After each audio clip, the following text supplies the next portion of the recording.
Uma das propriedades que nós vamos precisar, né, conhecer para estudar a termodinâmica é a energia interna. Tá? Então, o gás ideal, né, se a gente conseguisse pegar cada molécula que eu tenho, né, desse gás, e se a gente pudesse pegar a energia que cada uma delas tem, a gente pode definir o que a gente chama de energia interna. Tá? Então, eu tenho aqui um sistema, né, com várias moléculas de um gás, e cada uma delas, como elas estão em movimento, elas estão agitadas, elas têm energia, energia cinética. Se eu conseguisse pegar a energia de cada uma dessas moléculas aqui e somar, eu calcularia o que eu chamo de energia interna de um gás. Tá? Então, na realidade, né, a gente fala que a energia interna é a energia média das moléculas de um gás. Tá? Em outras palavras, a gente chega numa equação, né? Eu não vou demonstrar, mas a variação da energia interna de um gás, ou seja, eu tenho as moléculas aqui numa determinada situação. Se eu fornecer mais energia, elas vão ficar mais agitadas, vão se mexer mais e essa energia ela pode aumentar. Então, ΔE, né, a variação dessa energia, ela é dada por 1,5 ou em algumas bibliografias vocês encontram aqui 3 sobre 2, vezes N, que é o número de mol, vezes R, que é aquela constante universal dos gases, que a gente viu, né, 8,31, e ΔT é a variação de temperatura. Tá? Então, essa temperatura aqui, usualmente tem que ser dada em Kelvin. Tá? Por quê? Porque a constante R é 8,31 Joule por mol Kelvin. Tá? O que vai acontecer? O nosso ΔE, a nossa variação de energia, ela vai sair também em Joule, tá? Unidade de energia, nós vimos anteriormente. Tá? Aí, pessoal, a gente pode definir uma tabelinha que vai dizer o que aconteceu com esse gás mediante a variação da energia interna dele. Tá? Então, quando eu calculo uma variação aqui, quando eu jogo nessa fórmula aqui e a temperatura final é maior do que a inicial, certo? Vamos supor, ele tinha 200 Kelvin e aumentou para 300. Então, a temperatura final é maior do que a inicial.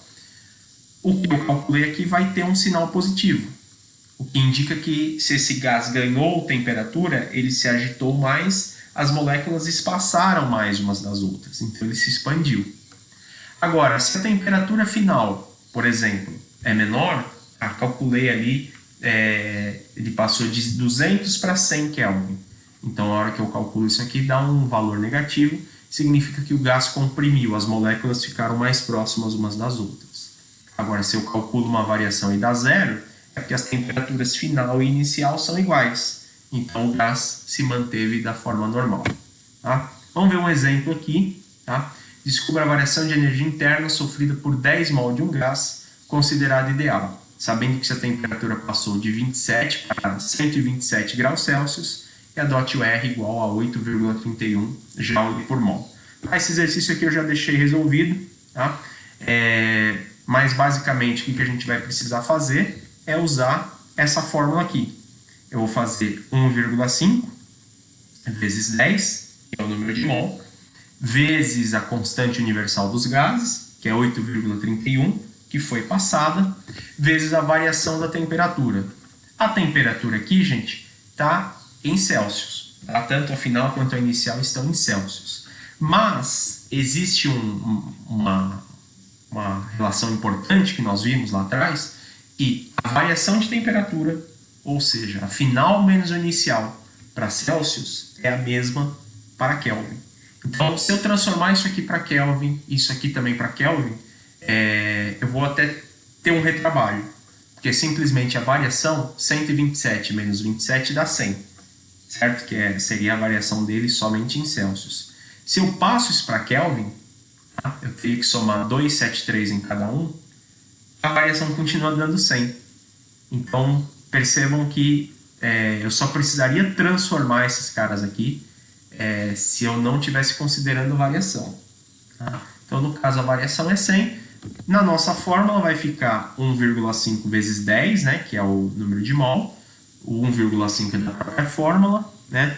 8,31 é a constante universal dos gases, o R, e o 100 é a minha variação de temperatura. Ou seja, eu calculo aqui uma variação de 12.465 Joule.